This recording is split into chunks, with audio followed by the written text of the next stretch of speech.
இந்த ஊறுகாவை நம்ம ஃப்ரிட்ஜில் வச்சுக்கினோம்னா நல்லாயிருக்கும். ஹாய் ஃப்ரெண்ட்ஸ், வெல்கம் டு சமையல் பாயிண்ட் அண்ட் ரெசிபீஸ். நம்ம இன்றைக்கி மாங்காய் இஞ்சி ஊறுகாய் செய்ய போகிறோம். நீங்களும் இது மாதிரியே ட்ரை பண்ணுங்கள், அவ்வளோ டேஸ்ட்டாக நல்லாயிருக்கும். இஞ்சி மாதிரியே தான் இருக்கும். இது காய்கறி கடையில் கேட்டோம்னா மாங்காய் இஞ்சின்னு கேட்டு வாங்குங்க, கிடைக்கும். அதை கிள்ளி மோந்து பார்த்தீங்கன்னாக்கா மாங்காய் ஸ்மெல் அடிக்கும், அவ்வளோ டேஸ்ட்டாக இருக்கும். இப்போ இதை நல்லா தோல் சீவிட்டு அலசி தண்ணி இல்லாமல் நல்லா ஆற வச்சு எடுத்துக்கோங்க. ரெட் சில்லி பவுட்ரு எடுத்துக்கலாம், உப்பு எடுத்துக்கோங்க, 6 எலுமிச்சம்பழம், 2 கைப்பிடி அளவுக்கு பூண்டு உரித்து எடுத்துக்கோங்க. கடுகும் வெந்தயமும் சரி அளவு எடுத்து வறுத்து பொடி பண்ணிக்கலாம். கடாயில் நல்லெண்ணெய் ஊற்றிடலாம், காயட்டும். காஞ்ச உடனே 2 டீஸ்பூன் அளவுக்கு கடுகு சேர்த்துடுங்க. கடுகு சேர்த்து பொரியட்டும். பொரிஞ்ச உடனே ஒரு 1/2 டீஸ்பூன் அளவுக்கு சீரகம் சேர்த்துடலாம். சேர்த்துட்டோம். இப்போ 2 கைப்பிடி அளவுக்கு பூண்டு உரித்து வச்சுருந்தோம் இல்லையா, அதை போட்டுடலாம்.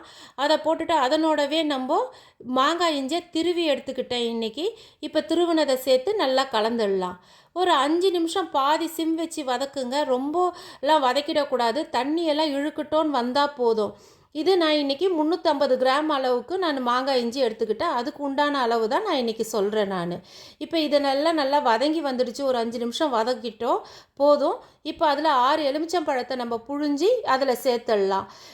எலுமிச்சம்பழம் சேர்த்துட்டு ஒரு கொதி தான் வரணும். ரொம்ப நேரம் கொதிச்சிடுச்சுன்னா ஃப்ளேவர் மாறிடும். இப்போ ஒரு கொதி வந்துடுச்சு, நம்ம அடுப்பை ஆஃப் பண்ணிடலாம். ஆஃப் பண்ணிவிட்டு ஆற வச்சிடணும், ஜில்லுன்னு ஆறிடணும். இப்போ கடுகும் வெந்தயமும் சேர்த்து பொடி பண்ணி எடுத்துக்கிட்டோம். அது 1.5 டீஸ்பூன் சேர்த்துட்டோம். உப்பு தூள் உப்பு ஒரு 3 டீஸ்பூன் சேர்த்துக்கலாம். கல்லுப்பு இருந்தால் மிக்சியில் அடித்து சேர்த்துடுங்க.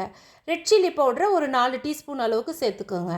இப்போ சேர்த்துட்டோம். இப்போ இதெல்லாம் நல்லா கலந்துடலாம். கலந்துட்டோம்னாக்கா நம்மளுக்கு மாங்காய் இஞ்சி ஊறுகாய் ரெடி ஆகிடும். நீங்களும் இது மாதிரி ட்ரை பண்ணி பாருங்கள், இது அவ்வளோ டேஸ்ட்டாக நல்லாயிருக்கும். ட்ரை பண்ணிவிட்டு எனக்கு கமெண்ட்டில் சொல்லுங்கள். இப்போ இதை ஒரு பாட்டிலில் போட்டு நம்ம எடுத்து வச்சிடலாம். தேங்க்யூ ஃபார் வாட்சிங்.